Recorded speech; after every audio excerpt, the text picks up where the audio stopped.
Hello guys, Voidspam What Ifs here. This is going to be part 2 of What If Belle was Ghost Rider. So, in the last episode, we left off with Belle, Leona, and Darwin running away from the Empire while they are being pursued by the Order of the Inquisitors. And let's see. When they went into the forest, they met an old mercenary named Jack. And Jack, well, he essentially took them with him to his mercenary company, which was traveling in a, convoy. And as they went there, several of the Inquisitors caught up to them, although, that is, to the convoy, they didn't see Belle, Leona, and Darwin. And well, as they went to the mercenary company and showed them the rough sketches of their faces, of Belle and his friends, the mercenaries didn't tell them jack shit, because, well, of their leader, which was Jack, the old mercenary which saved Belle, Darwin, and Leona. And after that, they went to the kingdom of Equite, or Equite. It's a kingdom which has the access to the sea, and it is also a seafaring nation as well. Since most of its army is, 5 times smaller than its navy. So, yeah, they have more marines and they're more focused on trading with other kingdoms and empires. So that's their whole shtick. And also the mercenary company, which are called the Silver Lions, have their guild base there. And if you guys are wondering if the Silver Lions are a part of any sort of familia, they are not. Although they have the power of adventurers. That makes sense. Especially Jack, since, even though Jack is in his early 60s, he is considered one of the sword masters of the Kingdom of Equite. And, his power level would be close to a level 7 adventurer. So, yeah, he's quite powerful. And the entire mercenary guild of the Silver Lions has about, I believe I said, 27 members. With several of the members being mages, some being assassins, others being archers, and everyone else being swordsmen, or, warriors essentially. And now they also have 3 new recruits, that being Leona, Belle, and Darwin. And now, to simply say what sort of affinities and weapons the 3 main protagonists, I should say, will be using. So, Leona's main power is the manipulation of, space.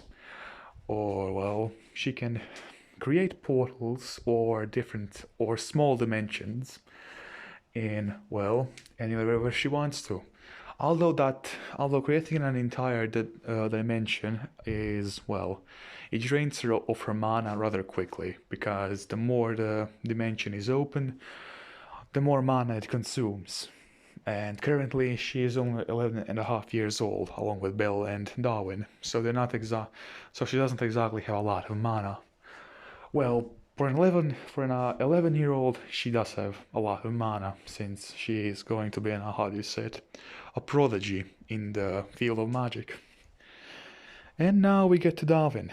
Darwin has a magical attribute towards nature, and his main weapons is going to be this, and a longbow, and also 2 daggers, along with probably some throwing daggers and all of that, smoke bombs and all that good crap.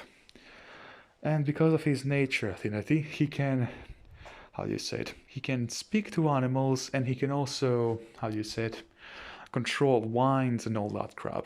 Although, because he is only 11 years old at this time, his ability to speak to animals is, rather small. He can only speak to smaller animals, like birds, let's see what else, and smaller,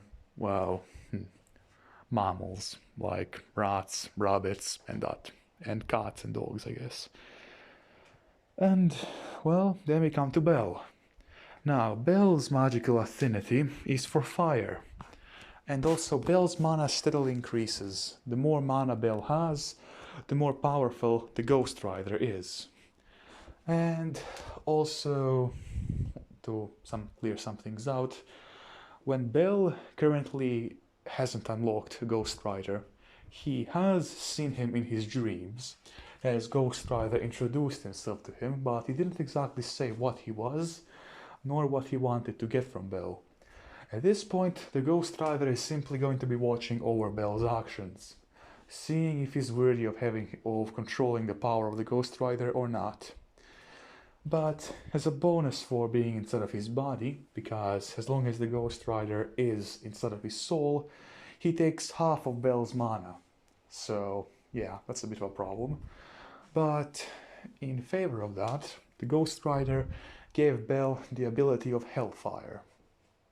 So yeah, essentially a fire which cannot be extinguished by any means, except I would guess holy water. So if a saint has the magical affinity for water, then she can probably be a good counter against Bell, but that's pretty much it. And now, let's see, Bell's main weapon is going to be, well, essentially, I would say something similar to a Morning Star, that being the, how do you say it, the Morning Star essentially being a mace, but it has the, how do you say it, a round top with spikes on it.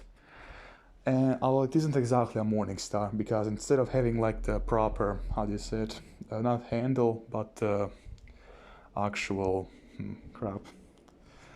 the part which connects the handle and the Morning Star's head.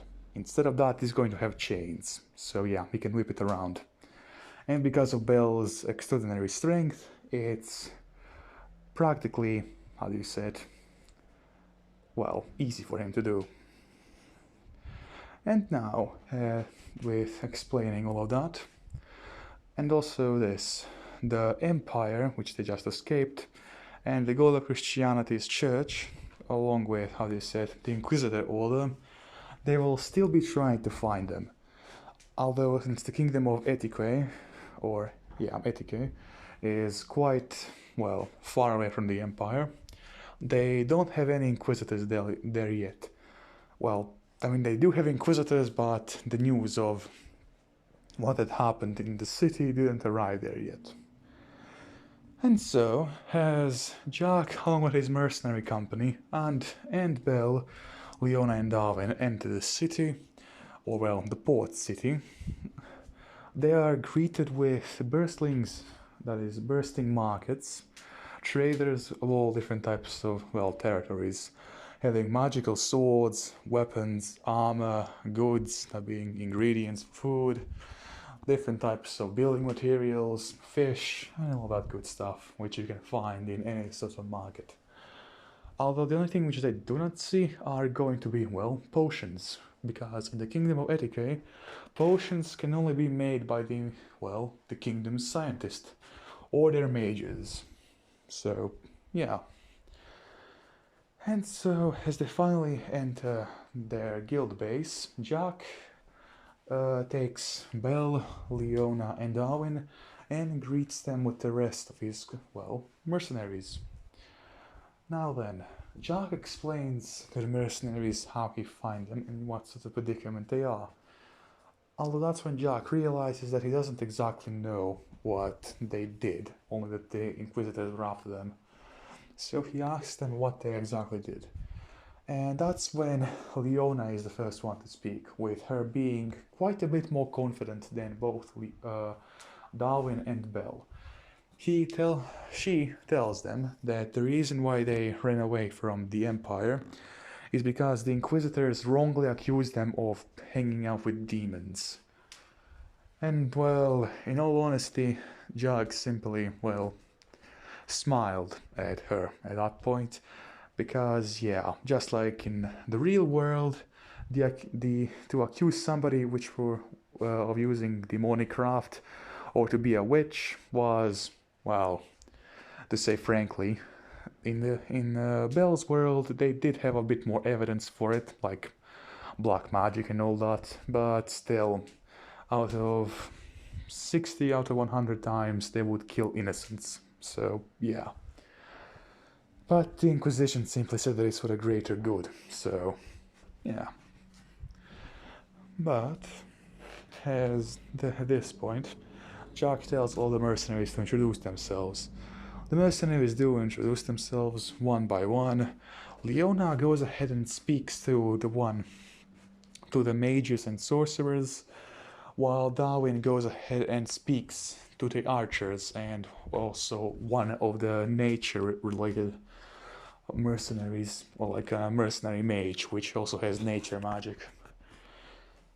While Belle simply goes ahead and speaks with Jack. And well, Jack simply asked, what were Belle, Leona, and Darwin planning to do next? And Belle didn't have an answer for that, because they were in a kingdom which they knew nothing about. And so Jack gave them an offer. Would they be willing to join his guild? After saying that, Belle, Leona, and Darwin, all three of them simply looked at him surprised, although the mercenaries didn't. And that's when one of the younger mercenaries, also being a newer recruit, who's only 17 years old, goes ahead and explains to Belle, Darwin, and Leona that, well, most of them were found by the captain being Jack. He told them that most of the guys here were either, well, beggars on the streets, disowned children, or forgotten knights, or, well, mages which were banished from the towers. And the Jack has always been taking, well, good care of them, giving them the proper equipment, and even making us flourish. And at that point, Belle, Leona, and Darwin at the same time shout yes, that they will join the Silver Lions Guild as recruits. With Jack having a big grin on his face and then starts laughing, with him being extremely happy that all three of them decided to join, because having Darwin, Leona, and Belle was certainly something. Especially if they were trained properly, they could become top-ranked adventurers or mercenaries. And so, that is exactly what happens. Now, we're going to have a time skip of, well, 4 years. Now, in these 4 years, Darwin was taught how to properly shoot a bow and use daggers. He was properly trained how to use a bow by the master bowsman, which was there, or, well, the marksman, which, let's call, Felix, the master marksman in their guild. He was about at a power ranking of a level 5 adventurer, the one which was about to enter into level 6. So, yeah, he taught, Darwin, how to properly use a longbow, and also even how to craft arrows on the fly, and proper, well, survival tactics while in nature. Darwin has also learned several more spells by, well, the nature magician which the guild had. And he learned how to use dual wield the daggers by the assassins, which were also in the guild. While Leona learned, well, 2 new types of magic in her time while she was there, with the mages being surprised because it would usually take someone 10 years to get a new affinity, for that being any sort of magic. But for Leona, who in 4 years got 2 different affinities, one being for fire magic and the other one being for lightning magic. 2 types of magic which were strongly, well, offensive, and the hardest ones to even get. Because usually, if somebody had an offensive affinity, they would most likely, for their second affinity, get something like, like ward, or, well, on the top of that, some sort of magic which helps them defend them. But getting two offensive affinities at, well, in unison, although it was rare, it wasn't unheard of. It simply proved that how Leona's personality was, since she was a pretty good strategist. She knew which fights she could win and which she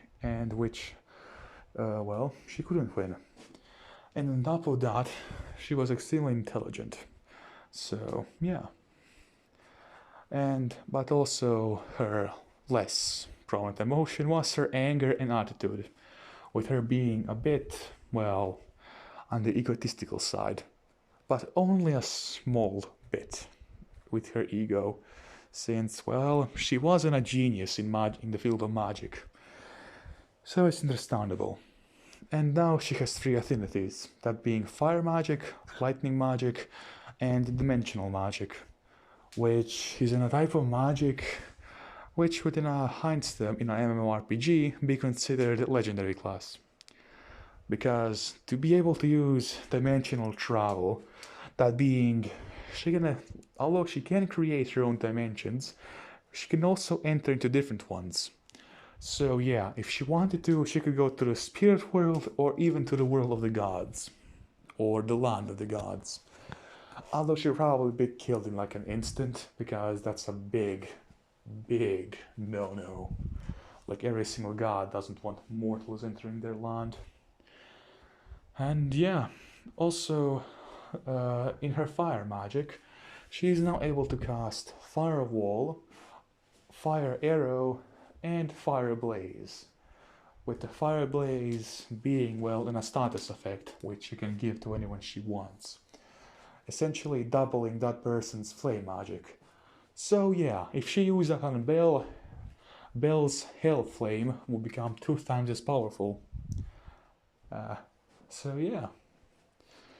While with her lightning magic, she was able to do Lightning Bolt and also Lightning Shield. The Lightning Shield, well, pretty explanatory. She can summon a medium-sized lightning shield, which would protect her from incoming magic and physical attacks. While the lightning bolt was a standard long-range move which you could use. That is fast-moving and also long-range. So yeah. And also in this time she got a Pierre Oakwood staff, which its main gem, which it had in the middle of it, was amethyst. Since, if I didn't say this already, Leona's eyes were, well, purple. So amethyst was a rather good choice for her. And now we go to Belle. Belle currently has, well, armor on. And he has also become proficient with the use of his, well, not sure how to call the weapon. I'm just gonna call it a Morning Star, for like, how do you call it? For practical reasons. So yeah, Belle has become proficient in using his Morning Star, even capable of using it to take the weapons of his enemies, which he is fighting, and also be able to trip them and break their shields with it. So yeah. Although still, even though Belle is 16 years old, he is currently considered to be at the power ranking of a medium level 2 adventurer. So yeah. And also keep in mind that when he left, when he was 11.5 years old, yeah, he really wasn't that strong. Like his Hell Flame wasn't even that powerful. Although now he can, using his Hell Flame, he can cast, Hell Fireball, which is essentially it's not even a fireball, it's more like a fire bullet, since its dimension is rather small. It's the size of not a standard fireball, but more like quite a small rock. So yeah, that's where his power currently is. Although if Leona doubles that, he can throw proper hell fireballs, which are, as I said, it's flame which can never be extinguished. So yeah, And it also goes through metal like, well, it melts metal just like it melts butter. So yeah, he Bell's Hellflame is more used to, well, how do you say it, dampen the defenses of his opponent. And that also reflects on his weapon, the Morning Star. Using his magic, he can melt people's armor and he can also destroy walls. While using the Morning Star, he can disarm them, knock them out, throw them on the ground, or break their shields. So yeah. Leona is the magical caster, rather powerful in using her magic, although weak in close combat, since most of her spells are either, how do you say it, long range or medium range. And now we have Darwin. He's more of an archer who can fight, well, from both long range and middle range, and is also somewhat decent in close quarters combat. Although if he's up against a heavily armored opponent, his two daggers will not be enough to penetrate the armor of the opponent. And then we have Bell, which is essentially the primary tank of, well, their team. He has heavy armor, well, not heavy armor, he has medium armor. He has quite a large shield, almost being the same size as him, and also his Morning Star, which is, yeah, a pretty powerful weapon which you can use at a somewhat long range, or well, no, not long range, more like medium range, and close range. So, yeah. Oh, also one more thing. He can make his Morning Star on fire using his Hellflame. So yeah. And if you guys are wondering how exactly can he use the Hellflame on his Morning Star, because I said that the Hellflames can melt any metal. Yeah, his Morning Star, along with all of his armor, was actually forged in that fire which he had. So yeah. Both his Morning Star and his armor has a natural affinity for, well, fire resistance. So yeah, even if Bell's armor or shield was to get hit by an immensely powerful fire spell, like perhaps we shall say Blaze Inferno, which essentially makes 3 fire tornadoes come at you, yeah, that wouldn't do anything to him, because his armor would protect him. Although well, yeah, Bell is going to be their main offensive guy in close quarters combat. And I hope that cleared some things away from you guys. And yeah, now we go ahead and move to the main part. Jack goes ahead and gathers Bell, Leona, and Darwin, and tells them that the Adventurers Guild, or well, the Mercenary Guild, has given out several new tasks and quests for the Silverline Guild. And so, most of the veteran members have already been sent on the more dangerous missions, but Jack has finally said that he will give Bell's team a chance to flourish. And he gave them a task to kill, well, a rather powerful beast for them, that being a Minotaur. So, yeah. And also, Minotaurs are, I believe, level 3 monsters. So, yeah. And also, Bell is, at the level of a medium-leveled level 2.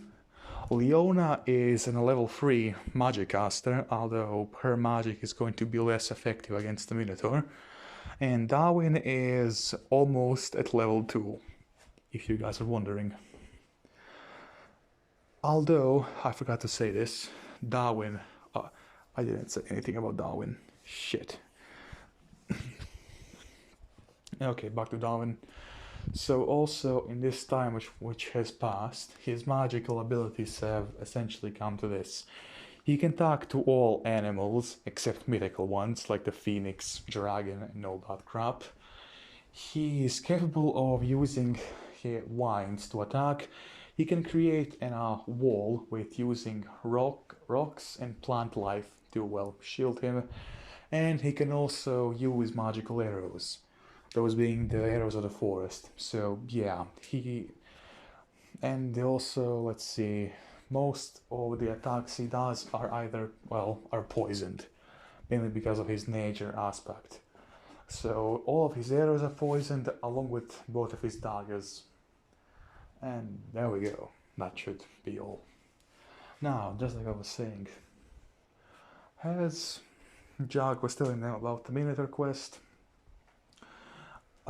two of the other mercenaries burst into the guild, telling to Jack that they need his assistance. Jack asked them why, and they simply say that some crazy wizard created several iron golems, which were now threatening one of the northern village. So yeah, Jack simply hands Bell the paper sheet, or well, the bounty on the Minotaur's head, and he tells them to get that by. Well, no, he tells them to get that by the end of the week. And after that, he goes ahead to help out his mercenaries deal with the iron golems. And that wizard which created them, yeah, he's going to be coming into the story a bit later on. But yeah, as Bell gets the paper, he tells to Leona and Darwin to get ready to head out. And so they do. Bell puts on his armor and takes out his morning star and his shield. And Leona takes on her wizard's robes, which are all enchanted by protective magic, and her amethyst staff. And so they go with Bell and Leona done. They're currently waiting for Darwin and asking themselves where the hell is he. And that's when Darwin comes out with, although looking a bit different, because Darwin has a pure dark green cloak and a pure black mask, and also he has black leather armor. Although that's when they ask him what the hell is he wearing. And that's when he simply replies that he's been doing a couple of jobs around the city, and he told them that when he was going alone with the assassins, because although Leona and Bell couldn't exactly go anywhere, Darwin was taken by the assassins on several missions.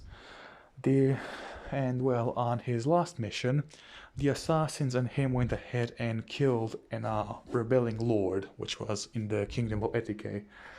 And in his treasure room, he found this, which used to belong to an adventurer. And that being the cape, the armor, and everything that he was essentially carrying on him, was extremely powerfully enchanted with protective magic, along with the bow he had. The bow was made out of elven whitewood, so yeah, rather powerful, and it also had two gems on it. It had a ruby, which had sealed fire magic inside of it, and it had a lapis, which had water magic inside of it. So yeah, he could fire elemental arrows of fire and water, along with his nature arrows, which had poison on them. So yeah, he became a lot more useful now.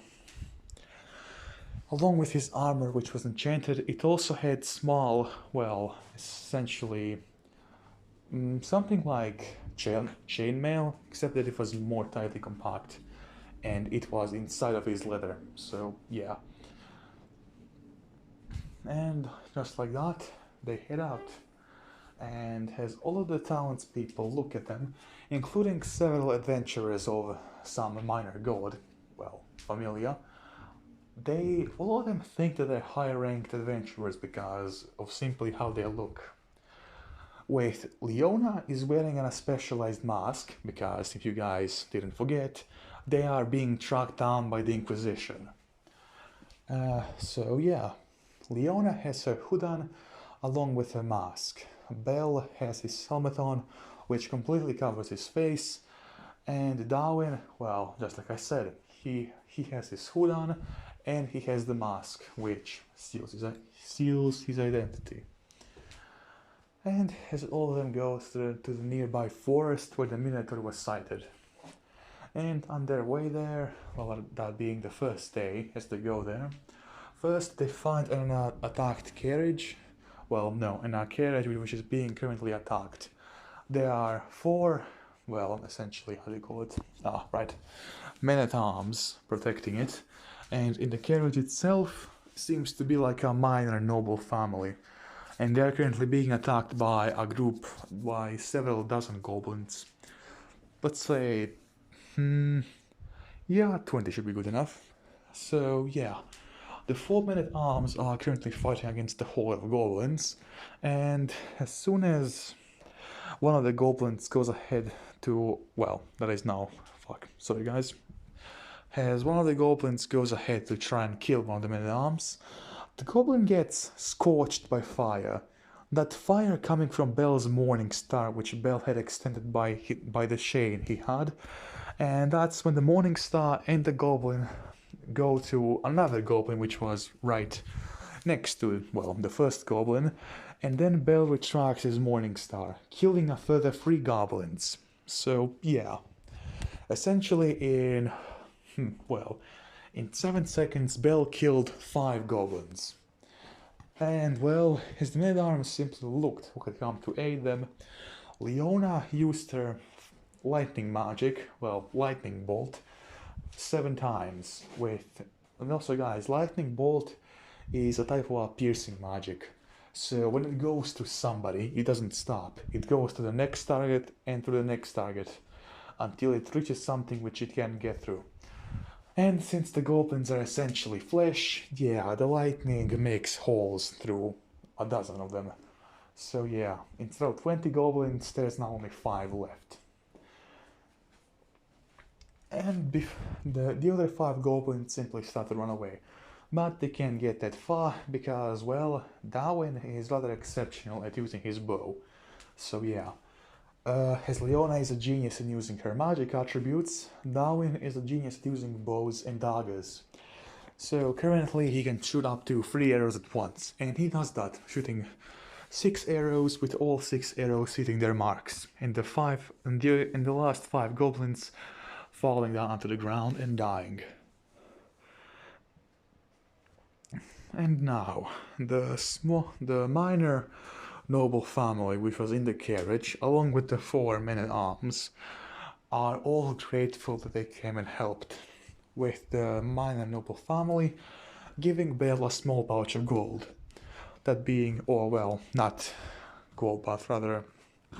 wait, oh crap. Okay, sorry about that guys. So I believe that I left off with Bell, Leona and Darwin fighting against the goblins. So let's see.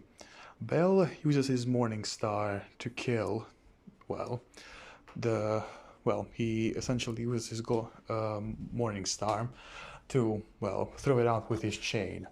So yeah, he gets the first goblin, then the second, then has retracted back. It kills after the 3 goblins. Leona then jumps in, using her lightning bolt 7 times, and well, since lightning bolt has the piercing effect, it goes through a dozen goblins, so yeah. And the other 5 goblins get taken care of by Darwin, who is an expert marksman himself, being able to shoot 3 arrows at once. And yeah, that's how they kill them. And let's see. So I believe that in the last episode I said that the currency was going to be like 50 gold coins or something like that. Yeah, sorry about that. I forgot that in the Danmachi anime they actually had Valis, which was the proper currency. So I'm just gonna say that the nobleman gives them 5,000 Valis. Yeah, that's good enough, I would say. The Bell's party simply accepts that, and the nobleman thanks them once again, with Bell wishing them safe travels.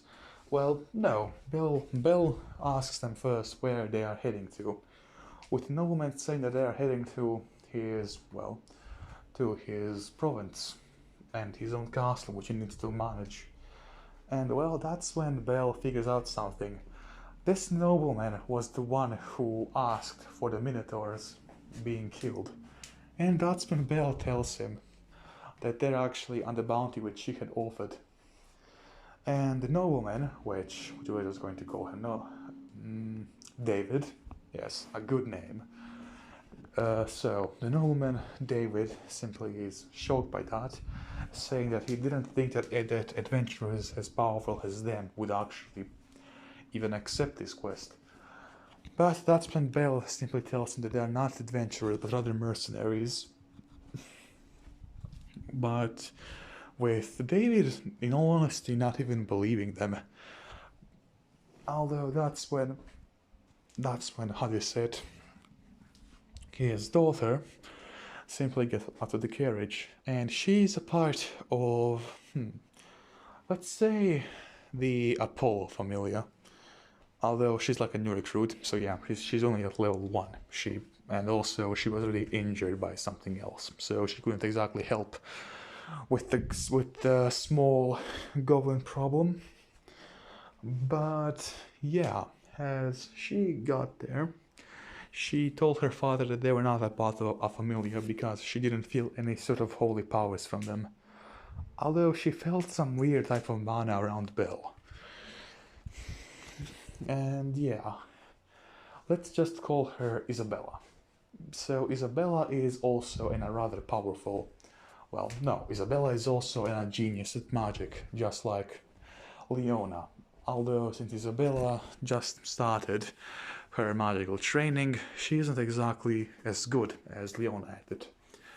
But anyways, Belle offers to escort the nobleman and his family as they go back to his castle, with nobleman accepting and also giving them an extra 3,000 vales once they get to the castle.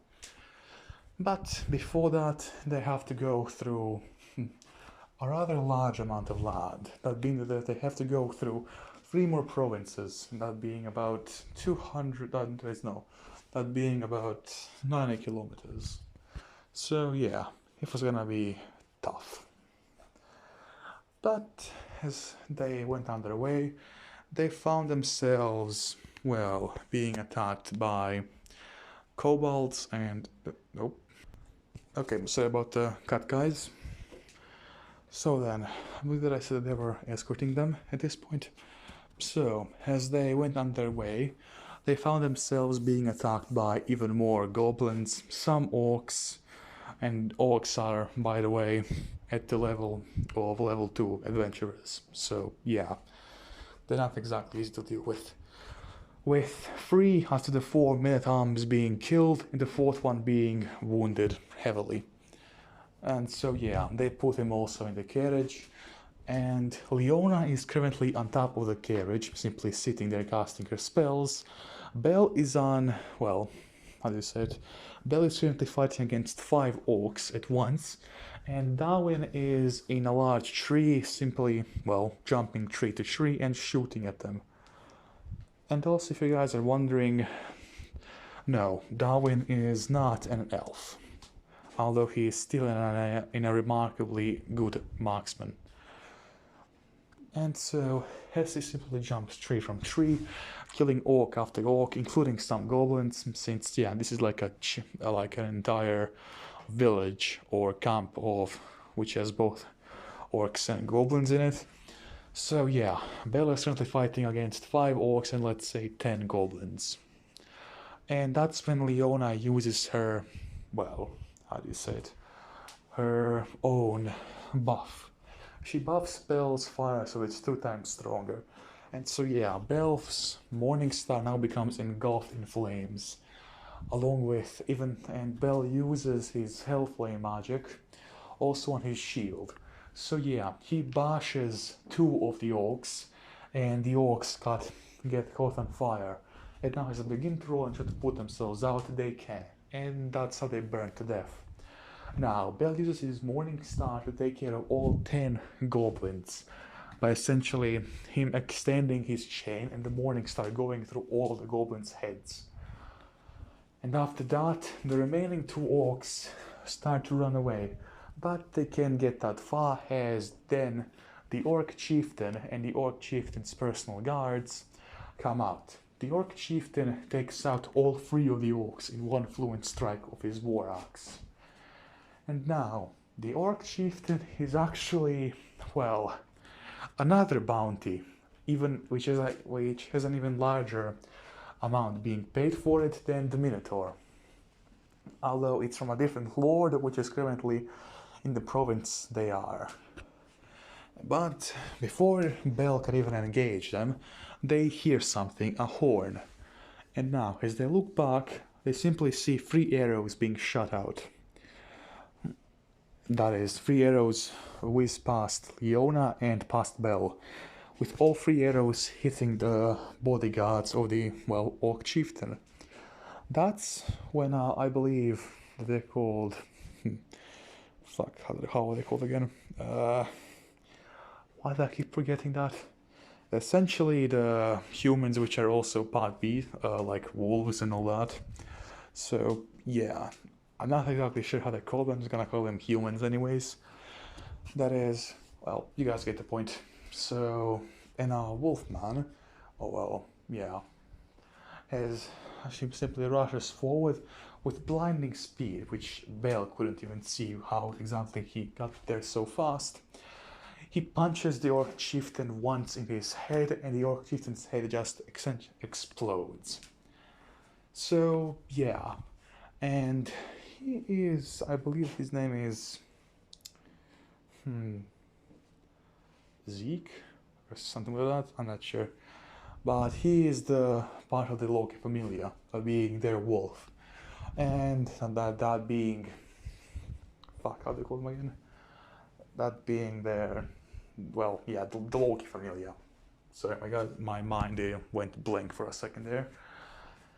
And yeah, with them is also Eyes, the best cast in the entirety of Rorio, and also several other ones. They're dwarf also, along with several other weaker members.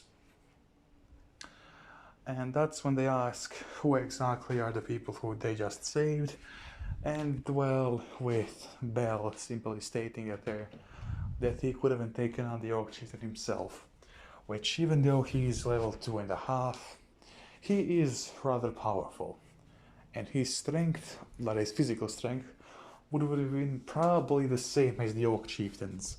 And along with the fact that he has the hell flame, he probably could have killed the orc lord, the orc chieftain, rather easily. With Eyes not believing that, since she knows that he's not a part of any familia. Although she does say that all of them are rather powerful, and that is no, not them, but the leader of them, that being the... crap, what are they called? Why do I keep forgetting their names? But essentially the... not dwarf, but felt like something like a halfling, I believe.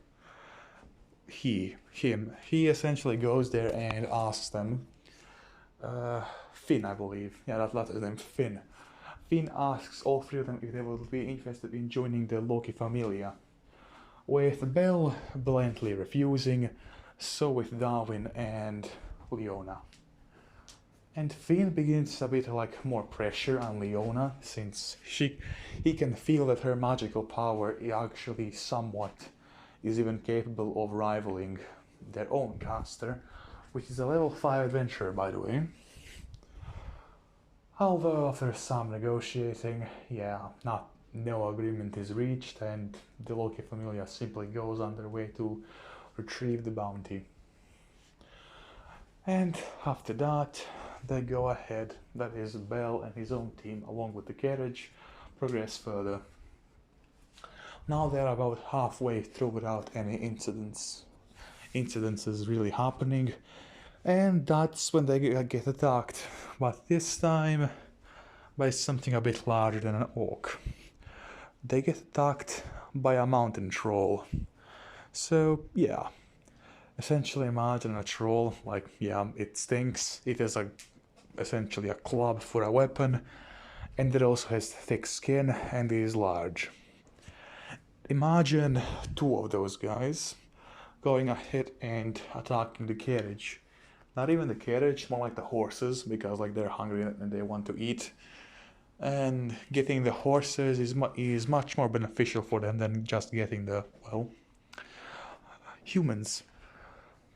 But before the orc, the troll, can go ahead and get to the horses, that is, yeah, one of the trolls, Bell jumps up and uses his Morning Star.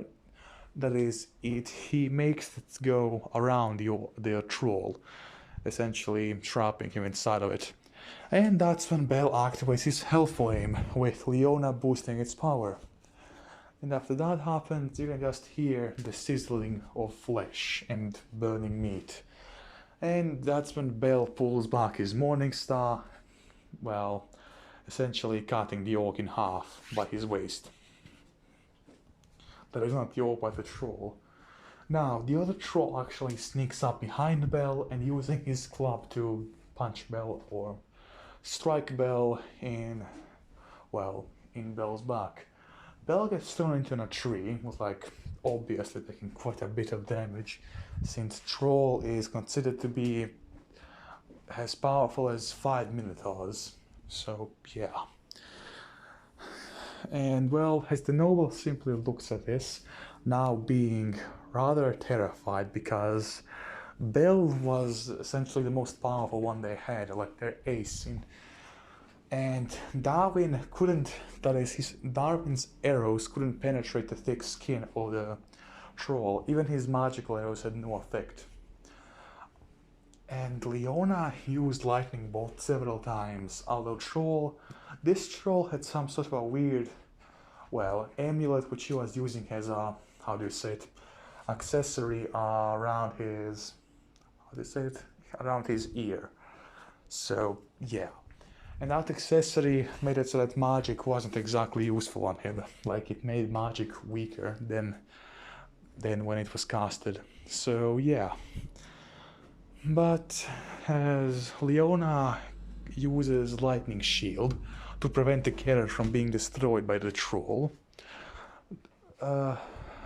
Isabel, that being the path of the Apollo familia, goes outside of the carriage and uses her own magic on Bell. With that magic, that is not magic, but she goes out to Bell and gives Bell a potion, that being a healing potion which restores quite a bit of Bell. Not restores, but yeah, in the sense of a game, it restores his HP too. Okay, so about that, guys, I believe that I left off with Bell being healed by Isabella. So, as Bell gets healed, or well, mostly healed, no, excuse me, as he gets mostly healed, he gets back up and immediately uses his Morning Star, just as Leona's shield breaks. Now, his Morning Star goes ahead and it hits its mark. It takes off the left arm of the troll right away, and then as Bell swings it around 2 times, he, well, makes minced meat out of the troll. And after that, yeah, Bell goes ahead and takes the magical amulet off of the troll. Now, if he wanted, he would burn it immediately because of his hellfire, so he gave it to Leona. And also, the current lord, or the nobleman, which they were currently escorting, rose up that to 20 Valas, because they were attacked by orcs and by trolls, and if Bell and his party weren't here, they would get killed, or would have already been killed by, well, either by the orcs or by the trolls. Hell, even the goblins which they were attacked by would have killed them. But for the next adventure, all the way to the, how do you say it, the castle of the Lord, which they were currently escorting, nothing really happens. They do see some goblins in the tree line, but yeah, due to the sheer amount of blood which they have on them currently, yeah, no goblin was going to get close to them. And so, as they arrive at the castle, the nobleman gives them their 20,000 something Valas. And then he tells them where exactly the Minotaur, which was, keep in mind, their main objective to kill the Minotaur. And they killed 2 trolls instead, which are like 10 minotaurs. A bit of a fun one. And well, that's when Belle decides to go out alone. Leona and Darwin saying is he sure, and he tells them yeah, he just wants to get a bit of fresh air. So, Leona and Darwin stay at the castle, speaking with Isabella and the Lord, and Belle enters the forest. Now, I believe this is a good way to end the video. I hope you guys enjoyed and I hope you have a great day.